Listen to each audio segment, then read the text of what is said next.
आयुष्यात असे काही लोक आहे, जे तुम्हाला पुढं जाण्यासाठी भरपूर तुम्हाला सपोर्ट करतात आणि काही असे लोक आहे, की त्यांना तुम्ही पुढे जाताय त्यांना बघू होत नाही.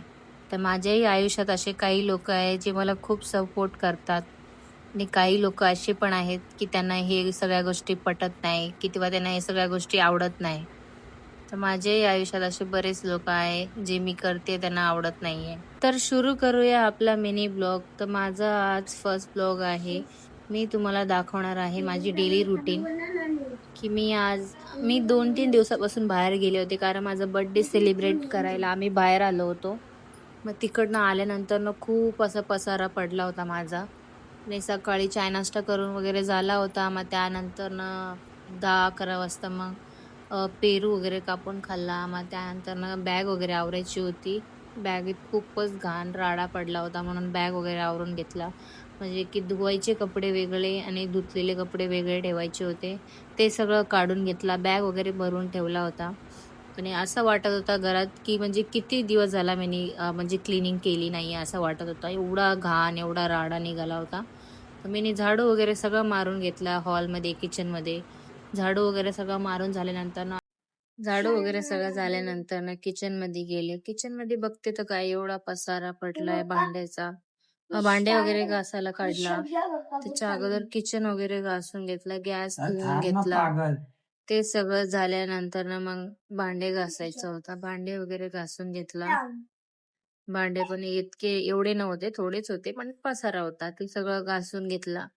ते सगळं घासून घेतल्यानंतर ना मग पूर्णपणे क्लीन झाल्यावर आपल्याला बघून असा आनंद होतो, की आपलं किचन एकदम क्लीन झाला.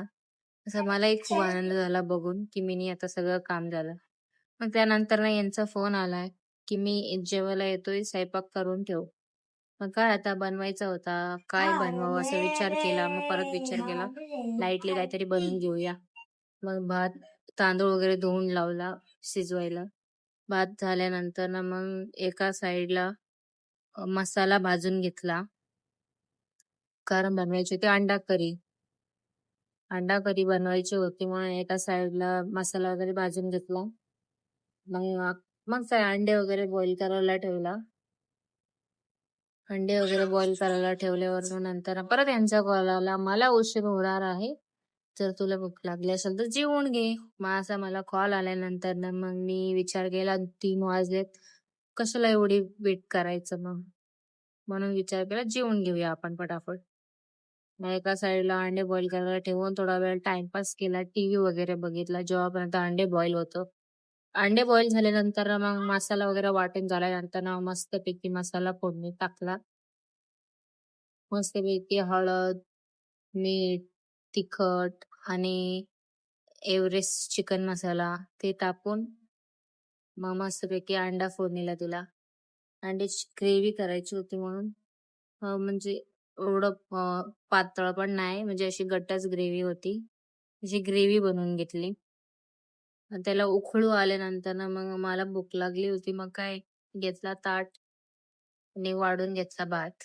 भात वाढून झाल्यानंतर ना थोडासा रस्सा वगैरे वाढून घेतला. पोराला पण जेवायला द्यायचा होता. ते वाढून झाल्यानंतर ना मी पण जेवून घेतला. पोराला पण जेवायला दिला. तर असा होता माझा आजचा दिवस. जर तुम्हाला आवडत असेल तर माझ्या चॅनलला सबस्क्राईब करा किंवा मला फॉलो करा, लाईक करा, कमेंट करा.